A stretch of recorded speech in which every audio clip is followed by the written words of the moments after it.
Hey folks, so today's Farkle is to talk again about turn signal mirrors. Ay, caramba, I've been through this 3 times.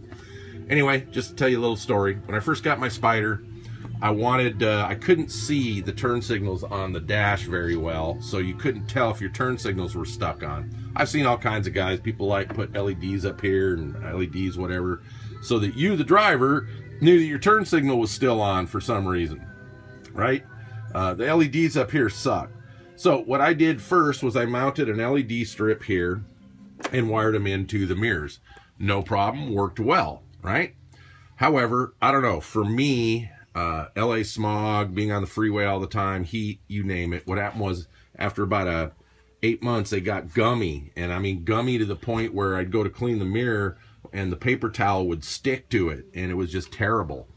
So I had seen where guys had put in the sequential behind the mirror turn signals where it goes blink, blink, blink, blink, blink, blink, blink, blink, blink. I thought, cool, right?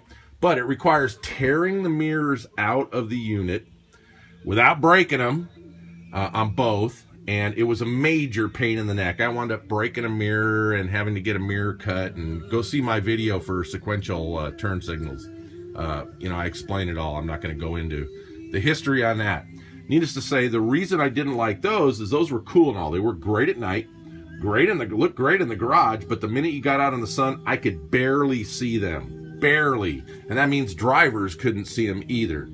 So I wasn't digging that. That's, in my opinion, just not bright enough, wasn't a good solution. While the sequential was cool and everything, wasn't a good solution. And because I broke a mirror and I had a glass cutter cut a mirror, he did an okay job. Most people looking at it wouldn't have noticed that it wasn't right, but he didn't make straight cuts in some areas, and I noticed it. Needless to say, then I heard about the Muth mirror system. Now these guys make replacement mirrors for cars and all kinds of stuff with the LED built in. Muth, so they make one for the Spyder too. So here's the cool part.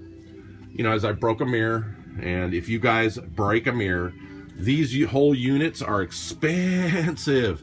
The Muth mirror system, if you break a mirror, let's just say you break a mirror, the Muth mirror system is cheaper for the mirrors than it is buying the whole units from BRP. So with that said, I said, okay, let's try the Muth mirror system. Get rid of the sequentials. They didn't really buy me anything and certainly didn't do what I wanted. And so I bought the Muth mirror system. Now, the cool thing about them is they're mirrors.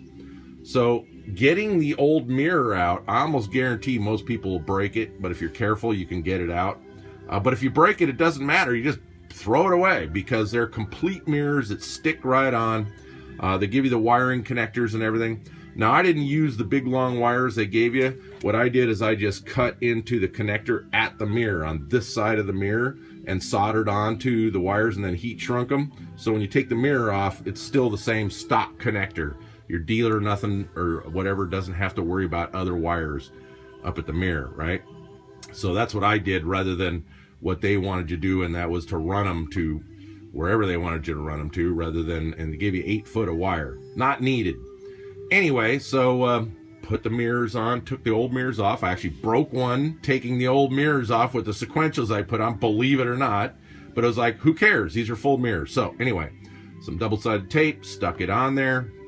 And let's show you what they look like. And there you go. So I've been getting a fast flash that'll calm down. It's very interesting. I'm probably going to have to add a resistor. Now, the reason I'm getting a fast flash at first is because I also have turn signals elsewhere on the bike, on a fender back here. So it's just too many turn signals and it's fast flashing. Now, you 2014 guys, you can recalibrate. Us previous 2013 and below, we can't recalibrate. See, it's calmed down now. We can't recalibrate. So if you're getting a fast flash like I am, you're going to have to add a resistor. I'll probably try 100 ohm, maybe less, and go up until the fast flash is gone. And I may, instead of adding it to the mirror, may add it to the fender light. Needless to say, if you didn't have the fender light, I guarantee you this wouldn't be an issue. You can add at least one light or one LED strip, no problem. Anyways, you can see, I can see it during the day, right? Couldn't see it before during the day. All right, turn on the left one. As you can see, daylight, yeah, fast flash there too. Gonna have to add a little bit of resistance. it does calm down initially after the first turn on. Anyway, so that's the mirror system. You know, I broke a mirror, had to go through the whole steps. I'm telling you, I'm liking these. They work great out in the day. They're not extremely bright during the day, but I can see them, which is the part I like. So, and drivers will be able to see them. So, pardon me. So anyway, there you go. Farkle for today. Put in the Muth mirror systems. Now I got nice, shiny, brand new, unscratched, untouched mirrors, lights in them. And, you know, it's not cheap. It certainly is not as cheap as putting LED strips in, but it was a good project and I like them. So we will go from there. Anyway, hope this was helpful to someone. Feel free to contact me if you got any questions.